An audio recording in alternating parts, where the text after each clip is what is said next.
Robinson Jose Canó grew up in San Pedro de Macorís, Dominican Republic, a town famed for producing baseball stars. From the very start, baseball was in his blood. His father, Jose Canó, had chased the major league dream himself, even pitching briefly for the Houston Astros in 1989. Robinson's very name was a tribute to a legend. Jose admired Jackie Robinson so much that he named his son after him. Every school vacation, young Robinson would hop on minor league team buses with his dad, soaking up the life of baseball on the road. His father became his role model and coach, instilling a relentless work ethic and passion for the sport. Yet early on, greatness still seemed far away. Robinson spent part of his teens in Newark, New Jersey, before returning to the Dominican Republic, where he starred on his high school baseball team. His smooth left-handed swing and uncanny calm on the field were turning heads. But would that be enough to get noticed by major league scouts? The question loomed as the talented Dominican infielder waited for his break, unsure if all the sacrifices and training would ever pay off. The answer arrived in January 2001, when the New York Yankees came calling. The storied franchise signed the 18-year-old Canó as an amateur free agent, giving him a chance at the American dream.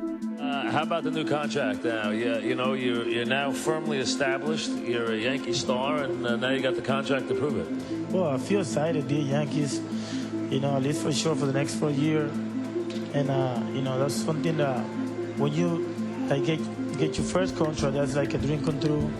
Especially that you can help your family and be part of the team. And I'm so excited to be a Yankee. On May 3rd, 2005, under the bright lights of Yankee Stadium, he made his major league debut. The kid from San Pedro de Macorís had proved he belonged. But could this promising rookie grow into a true New York star? Robinson Canó's rise in New York was meteoric. Blessed with a sweet, effortless swing, he drew early comparisons to Hall of Famer Rod Carew. Canó quickly became a cornerstone of the Yankees lineup. In 2006, his second season, he led the entire American League in batting average into August and earned his first All-Star selection at just 23.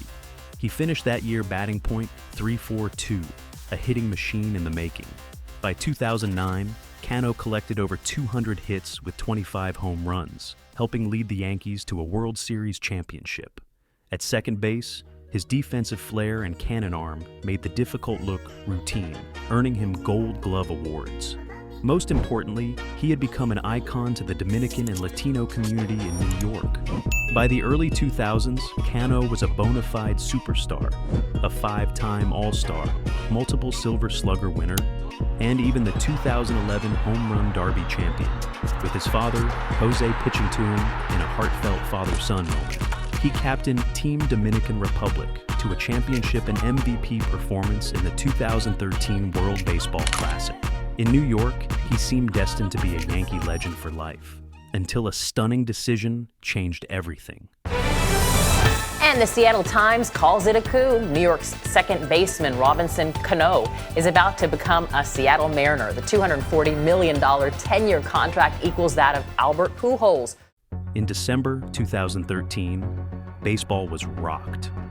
Robinson Canó left the New York Yankees. He signed a 10-year, $240 million contract with the Seattle Mariners, one of the richest in baseball history. The news sent shockwaves through the Bronx. Many fans felt betrayed. Canó had been touted as a potential future Yankees captain, the next face of the franchise. Instead, he was headed to Seattle for a payday. When Canó returned to Yankee Stadium in April 2014, wearing Mariners blue, the reception was ice cold. The famed bleacher creatures initially greeted him with a traditional roll call, only to turn it into a chorus of boos.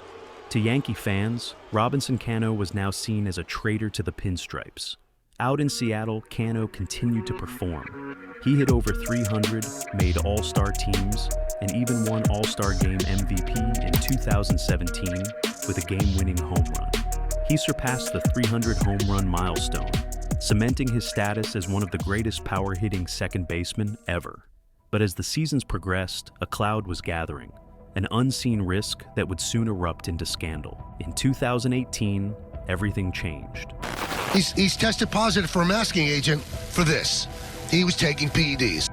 On May 15th, Major League Baseball announced that Canó had tested positive for a banned substance. He was suspended 80 games for violating the league's drug policy. The substance was a diuretic often used as a masking agent for PEDs.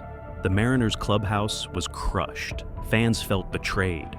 Canó denied intentionally cheating, saying a doctor in the Dominican Republic had prescribed him medication without his knowledge. Nonetheless, he accepted the suspension, forfeiting millions of dollars in salary. When he returned, he performed well, but the damage was done. That winter, Seattle traded him back to New York, this time to the Mets. Could he find redemption in the city that once adored him? Robinson Canó's return to New York in 2019 with the Mets was rocky. At 36, with a suspension behind him, he struggled through injuries and inconsistency. He hit just .256 with 13 home runs, the lowest RBI total of his career. In flashes, he reminded fans of his brilliance. In 2020, he batted .316 during the shortened season. But in November of that year, MLB announced a second positive test, this time for an anabolic steroid. The consequence, a full season, 162-game suspension in 2021. When he returned in 2022, his performance had faded. Hitting just .195, the Mets released him. By August, Robinson Canó was out of Major League Baseball. Was this the end? For many, that would have been the final chapter. But Robinson Canó wasn't ready to close his book. He returned to his roots, playing winter ball in the Dominican Republic and later in Mexico, where he rediscovered his swing and passion. In 2024, he dominated in Mexico, winning a batting title. More importantly, Canó embraced a new role as mentor, ambassador, and proud representative of Dominican baseball.